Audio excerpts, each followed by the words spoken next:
It's Monday, and that so happens to be the day that I like to talk about monsters. Hello, and welcome to Monster Mondays. I'm Geoff Arbuckle, co-host of the weekly podcast Film Seizure, that you can catch every Wednesday at filmseizure.com or at a number of podcast providers online. It's time to return to Christopher Lee's portrayal of the Prince of Darkness himself, Count Dracula. Scars of Dracula is the first film in the series in the 1970s. However, it's not quite yet time to bring the character in action all the way up to the 1970s.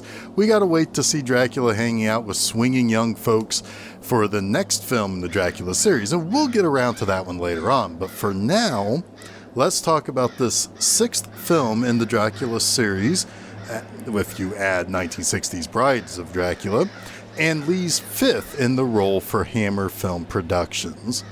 This entry has some ups and downs to it. For one, this is considered the brink in which the quality of the films kind of drops off the cliff, or I guess the proverbial drops off the cliff on the side of the castle that we see in this movie, actually. But critics and fans might have seen this coming for the last few movies. But now, looking back and being a fan of this series myself, I don't necessarily think these have been on a downward spiral. They all basically have something of their own to like. And regardless, critics went hard against this movie. They talked about that declining quality over the past few entries. They hammered, no pun intended, on the gore and sex of the film. And they even used words like cartoonish. I don't know, but this all sounds like something that I might like.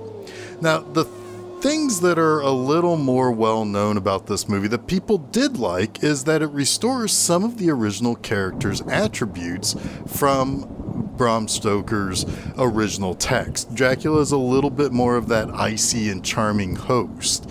We'll talk a little bit more about that as we kind of get into the description of this.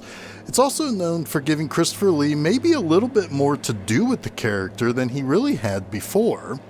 And I guess they wanted to give him something to really sink his teeth into. Gosh, I need to stop with these puns because this episode has too much at stake.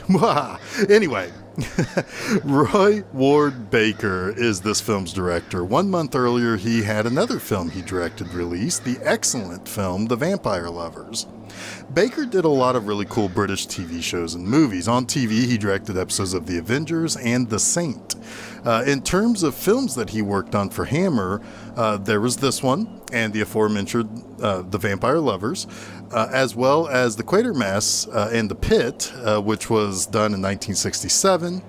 And he co-directed the Asian-influenced vampire flick The Legend of the Seven Golden Vampires. In between his two 1970s features and The Seven Golden Vampires, he worked at Amicus and directed Asylum and The Vault of Horror, the latter being one of the two films Amicus made based on classic EC horror comics, Tales from the Crypt being the second. Baker lived into his 90s and spent lots of times in the 2000s contributing to interviews for DVDs. Now, before we dive into this movie, Hammer was kind of looking at the writing on the wall. They feared that Christopher Lee would attempt to leave this character that was easily Hammer's most popular. Lee was growing tired of being the Count, and he had more or less said so over the last couple of entries anyway. Everyone knew it. We've talked about how Lee was looking for new things to do in the 70s in various ways on Film Seizure with The Wicker Man, or on Monster Mondays with Horror Express just a few weeks ago, or when I wrote about The Man with the Golden Gun back in 2020 for 00 Saturdays. Scars of Dracula was the first film to really kind of break with the continuity in the sequels. Last time around, Dracula was killed outside of London, but at the beginning of this feature, he's back at his castle in Transylvania. They weren't quite ready to throw out all semblance of continuity, though. There is a returning character name from an earlier entry, such as Dracula's servant Clove, and he's played by Patrick Troughton, who is most famous for being the second Doctor on Doctor Who. Clove is not the same character as we saw previously a few entries ago, but it is a recognizable name used for that servant. And the thought was that if Lee did leave, and did not want to make any more of these Dracula pictures, Scars of Dracula could be a reboot of sorts to launch its own continuity from. So, as I mentioned, this movie opens in Transylvania. We get a slow zoom in on Castle Dracula where we eventually go inside, and it appears that a cape with red dust in and around it is on top of, an altar. I think it's really actually his, where he keeps his coffin. But a large bat comes in and drools blood on the dust and cape, and quickly the body of Count Dracula is restored, and he lives again. The next day we see a local innkeeper carrying a woman he's found with the titular Scars of Dracula on her throat. And the man brings the woman to the village pub, and a priest prays for her, and the town knows what this means. They know who caused this. The men tell the women to protect themselves by locking themselves into the church, while the men go with the priest to end this Dracula problem. The leader of this mob just goes up to the Castle Dracula and rings the doorbell, and Clove answers, but he won't actually open the door. The man has to convince Clove that he is alone and that he has something for him. And so Clove eventually decides to open the door, and the guy forces his way in, and the villagers follow behind him. Now, they plan to set fire to the castle, but Clove says that the flames will never reach Dracula. And after lighting the place up, the villagers decide to return home thinking that everything is good and finished with Dracula. When they return to the church to tell the women that they are going to be safe forevermore, they find several bats fly out of the place, and all the women inside are bloodied and dead. Later on, we meet Sarah Framson, and she's celebrating her birthday. And she's curious where her boyfriend Simon, where his brother Paul is, as he's not yet arrived to the party. And Paul is a bit of a libertine.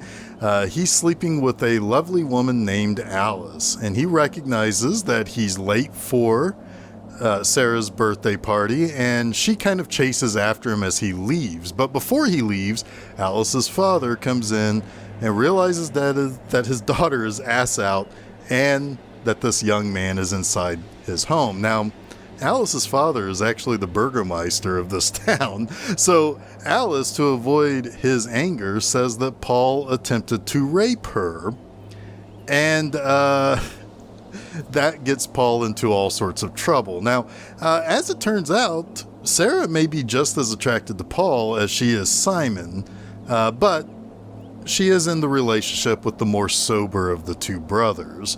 And Paul, having escaped the police who is looking to arrest him for that supposed rape, is looking for a place in this village to sleep. And a woman named Julie at the local inn reluctantly lets him in, but also makes sure that her nightdress is open enough to be enticing to Paul.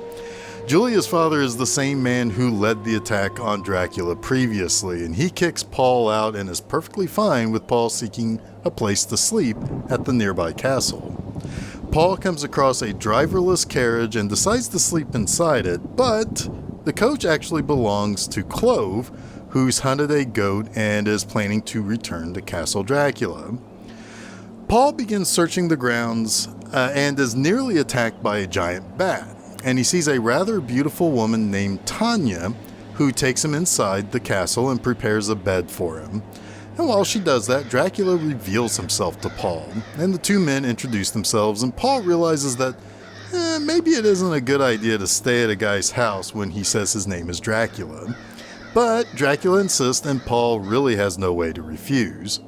Later, Tanya comes to Paul and tells him that she's a prisoner there and begs for Paul to help her. She then seduces him. Afterwards, Tanya plans to bite Paul and feed from him, but Dracula comes in and viciously stabs her repeatedly until she's dead. He then drinks the blood from her dead body, and Paul eventually tries to escape Dracula's castle by using the curtains from the four-poster bed in his room, but he can only get to the doorless room in which Dracula sleeps in his coffin. He's trapped there when Clove pulls the rope that he's created back up to his room. So Sarah is worried that Paul has disappeared, but Simon isn't all that worried because if something truly bad has happened, they would have certainly heard by now, and the young couple hitches a ride to the same village near Castle Dracula. And the guy who gave them a ride says that they really should not stay very long because the trouble that's happened in this town in the past. But Sarah refuses to leave Simon's side despite him asking the man with the wagon to take her back to where they came from or to wherever he's going next. Simon asks about Paul, but he gets nowhere with the innkeeper. But Julie reveals that the man he's looking for went to the castle. So Simon and Sarah go to the castle and find that it has a pretty major giant bat problem. But when trying to fight off one of the bats, they more or less kind of fall into the door of the castle and start to wander around. They meet Dracula, who offers them a bed for the night. And Sarah is often faint around Dracula. She's taken to a bedroom while Simon is given a place to sleep elsewhere. And Dracula actually leaves her to rest. For now. But Clove tells Simon about how the villagers attempted to burn the castle and Dracula to ashes. And that night, while Sarah sleeps, Dracula does his thing and nearly feeds from her until he sees the cross around her neck. He summons Clove to remove it from her, but he's reluctant because he's fallen in love with Sarah from a picture that Paul had of her previously. The next morning, Simon is looking for Clove and hears moaning. Thinking he'd find Paul, he finds a battered Clove who disobeyed Dracula and was punished. He tells Simon that he and Sarah must leave now or terrible things will be done to them, and to her especially. He says that Paul got away, but he can help the two lovers get away from the castle where they can escape to the village.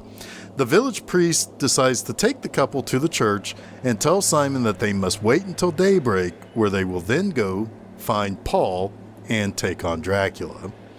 Now, there's plenty to do overnight, though, such as Dracula punishing Clove for his betrayal by burning him with a red-hot cutlass, to the priest explaining that Dracula is a vampire, to Clove getting a chance to right his wrongs by picking up the runaway Julie, who's had enough of the village's weird xenophobia of late. Julie is delivered to Dracula, where we see him drain her of her blood. The morning comes and Simon continues on to the castle, and he's turned the priest back to protect Sarah while he takes on the monster. And Clove lets him back in to the castle, but to appease his master, he leads Simon into a trap, leading him to the same doorless room that Paul was last seen in. Simon sees Dracula and prepares to stake him, but Dracula's power is able to cause Simon to faint. And Dracula has some bats attack the old priest, which forces Sarah to leave his care and run away into the forest. Now, when Simon comes to, he finds Paul's body impaled on the wall. Dracula confronts Simon and asks about Sarah. He knows that Sarah is not as safe as Simon says she is. In fact, she does maybe the worst thing that she could do and runs to the castle to try to find Simon. Instead, she finds Dracula, who puts her kind of under his power and plans to make her one of his brides, but she is still wearing her cross in the crack of her cleavage. Clove reminds her of this, and she's able to escape Dracula for the moment. He also saves Simon, who can then save Sarah from Dracula. Thanks to the bats that do Dracula's bidding, they remove her cross and approach her. That's when Clove tries to help save her, basically, but Dracula tosses him off the top of the castle to his death. Simon finally arrives and tries to use a metal bar to impale Dracula, but that obviously won't do much of anything.